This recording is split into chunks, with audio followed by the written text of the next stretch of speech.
Today's a good day. It's August 24th? Yeah. My days are off. I give the wings, see the camera. See the camera moving. It's all good though.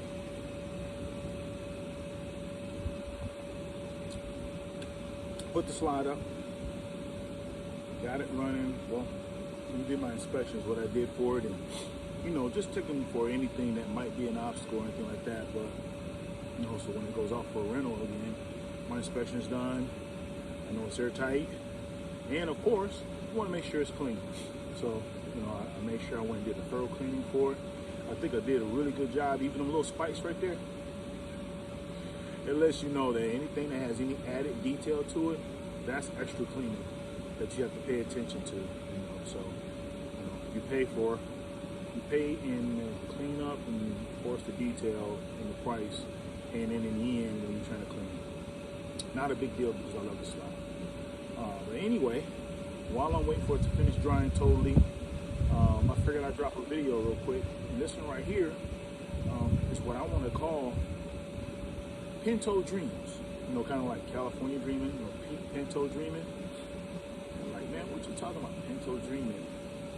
And the reason behind me calling that, because I had a conversation with my father about a week or so ago in reference to my first car, was this rusted white and red, would had the audacity to have a red swoosh on it, like a Nike swoosh. It was funny. Couldn't even drive it home. We went and got it. It cost $100. Couldn't drive it home. We towed it. I was driving. Well, I was in the back. I was in the car, and I'm looking around at this car like, wow, this is it. And look down. Floorboards are rusted, right? Carpet's torn. You can see the ground. I'm looking. I'm like, this can't be serious. So we towed it to the house, and then had a couple friends, our regular, because we play basketball virtually every day. So when they came to the house, they saw the car, and you can imagine the jokes. Everybody got jokes. I mean, everybody had jokes. They had something to say about my Pinto, and I wasn't happy about it. But at the end of the day, everybody that I was riding and rolling with, hanging around with, they didn't have a car. We was all a bicycle team, you know what I mean? Even in high school, everybody was on a bike or walking. So at the end of the day, I was like, well, I got a car. He's not running right now, but I have a car. And so, I had a lot of jokes and kiki and ha-ha and everything like that. Except for one person, I'm pretty sure he didn't laugh about it, but the only thing he did was like, hey man, just let me know when you got it going. That's my boy Kevin Whitehead out on Instant Mention. Shout out to you, man. That's my guy right there, 100 million. He's more of a brother than anything. So I hate to call him a best friend because he's more like my brother. But anyway, so I had a lot of work I had to put into that car. Carburetor, transmission, the floorboards. We ripped the carpet out. My dad went and got tin metal, sheet metal, formed it to the bottom and riveted it into there. And then we laid AstroTurf, red black AstroTurf in it. So it wasn't even regular car carpet. It was red and black AstroTurf. I got fancy and I threw some rubber mats in there. You know what I'm saying? And I put those in. And I had the audacity, because back then, of course, I didn't care what speaker it was. I don't care if it was a house speaker. You were going to put some sounds in your car. So I went and got me an EQ, amp. I got me a pull-out deck. I remember the pull-out decks, right? So I got me a pull-out deck, slapped them in the Pinto, and got them running. It wasn't like it was something that was great, but I was riding. I had sound in it. The floor wasn't rusted out, whatever the case may be.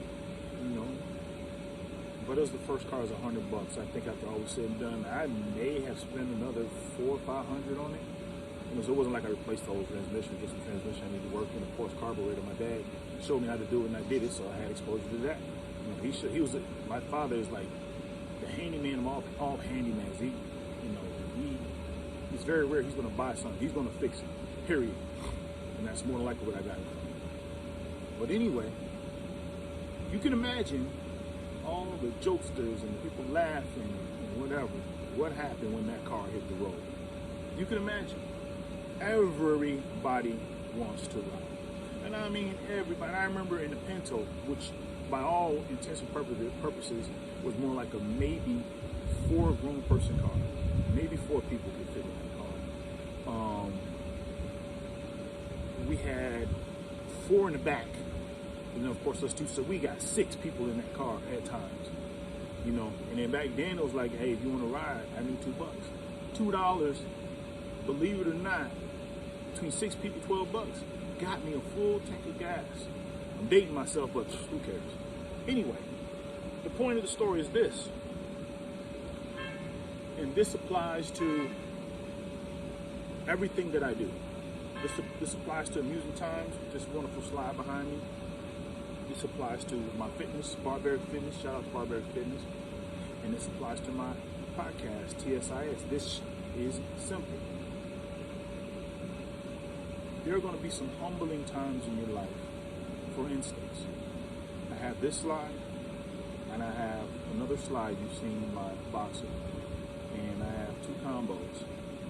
My intent is to go buy, a few more things, but I'm starting, and I have this ugly, but it's a good dolly that I got, that this great guy in riding hooked me up with when I got the units. I mean, he showed me crazy love. He gave me a great start. But it was in a big start. The problem is, I did the work. I prayed about it. I put in the work, put in the money. I had a little help from a great friend who saw my vision, but really, only a couple people have ridden with me from the moment I said, this is what I'm going to do. Amuzing Timez, as far as the title and the concept, was something I came up with like 10 years ago, maybe 15 years ago. I tell people that all the time. This is a whole title based upon me loving the festivals and the carnivals and the smells and the joy and the laughter and the lights and all that stuff. I mean, that stuff, I just love it. I mean, it does something to me that, despite me not being a rider, I don't care about riding a ride. I don't care about, I'm not going to do a roller coaster. I don't think you can give me enough money to get on a roller coaster. And if you gave me that much money, you the fool, because it's going to be 7 figures. But anyway, it was the environment. I love the environment. I love this environment. I love seeing it in people's yards. I recall that every single time I saw an inflatable in someone's yard, that it lit me up as a grown man. And I was like, how could I possibly not want to be a part of it? It's work. And I've said it, and I'll say it again. I'm gonna say it again. It is work. I have no problem with that. That's a plus for me for Barbaric Fitness, because I'm never not moving. I'm a body in motion. So aside from the work I do inside the gym, I'm moving. I'm not a cardio freak. I'm not a treadmill master. I'm not a stair climber king. I'm not, running and sprinting and doing miles and stuff like that. But I stay moving. I don't play basketball like I used to 5 or 6 days a week, which we did faithfully. So now I have this, which brings me joy and brings me activity and brings me into a situation where I'm burning energy and calories and keeping me fit on a level outside of the gym. So, I mean, it just rounds off perfectly with Barbaric Fitness. But anyway, back to my point that I was getting to, is that I put all this in. I put all this effort in. I'm out here. I cleaned this by myself. I went and got it by myself. When he introduced me to the whole game and I asked him how to roll it, he showed me how to roll it, and he said, you want me to help you guys? I said, no, I got it. I rolled it myself. I rolled it then. I rolled it again when I rolled it out again to take pictures. I came and I brought it here and I rolled it out, and I'm about to roll it by myself again. Because at the end of the day, you have to put in for your dream. Don't expect people to put in for your dream. Don't be salty about it. Please don't be salty about it. No one owes that to you. You owe it to yourself. You owe yourself the effort. Just be thankful. I mean, so thankful that God put people in your life that will ride for you. And I have a couple people who ride for me from day one. I don't look for the affirmation. I don't look for it, but it's awesome to have. But there's some people close to me who don't, and complain about it, and see it as a waste of time, kind of. I see a bigger vision with Amuzing Timez. I see a bigger dream with Amuzing Timez, and that's beyond just putting it in people's yards and watching a child's face light up. You know, there again, there's going to be some people, some children that won't have opportunities that a lot of people are blessed with to have something like this, this type of caliber of entertainment come to their yard. They don't even really have the opportunity sometimes for new clothes or, you know, a sufficient amount of back-to-school supplies, new backpack, you know. And there's a lot of things that I would like to inject into the community with this opportunity. So this doesn't just pay me. This is my opportunity, along with Barbaric Fitness and along with TSIS, to give back into a world that God placed me into until it's time for me to go. And I'm going to use every ounce of my energy and time being a servant in that area. And I mean, it's absolute blessing. I'm so thankful God has me in the position I'm in now, the ability to do what I'm doing. You know, some people just don't make it, and I'm just fortunate and thankful that I can roll this slide by myself, pull it up this ramp, which was a bear, because I don't have my power dolly yet, but he's coming, because I got to work efficiently, not harder. I got to work more efficient, and I'm all about efficiency. But just, you know, just keep with your dream and don't give up on it because you don't have the right people riding for you. That doesn't mean you have to distance yourself from that person or believe, oh, you know, you don't support me. Maybe we shouldn't be friends or whatever. That's crazy. No, we're not all the same. We don't have the same visions or dreams. Your vision's your vision. Follow your vision. Follow your vision. Can I say it again? Follow your vision. Please. You know, one of the greatest things, and I cannot remember who said it, was the most talent that exists is in the graveyard. Unrealized talent is in the graveyard. Think about how many singers, writers, actors, painters, and sculptors, and screenplay writers, and book writers. I mean, the list is endless of the talent that's in the graveyard now that we will never get to enjoy. And there was a time that I was afraid to sing publicly out of embarrassment, and it took a wise person to tell me, look, that's not, God gave you that gift, but that isn't your gift just to sing in the shower. If it can bring something to somebody else, you owe it, because you have no idea what that will do. You know, I have a song, I have one single song on SoundCloud that somebody convinced me to put on there. I just dropped it on there just for the sake of it. And from time to time, I'll drop a song on SoundCloud, just boom, here it is. Just for the sake of having contributed even in the area that God blessed me in. Like, come on. I mean, it's a gift. I love singing. I've been singing since I was 2. So, I love singing. And it's another gift that God gave me that I plan to exercise in the sense of it won't be me trying to be some new R&B singer, but why not give it? So I'm giving it.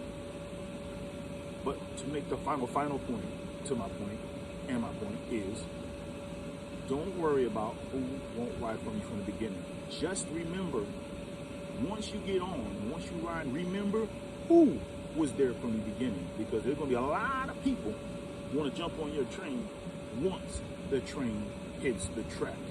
And then they're going to swear that they were there for you. That doesn't mean you need to slide them. Just remember who your real road dogs are, who your people who really got your back.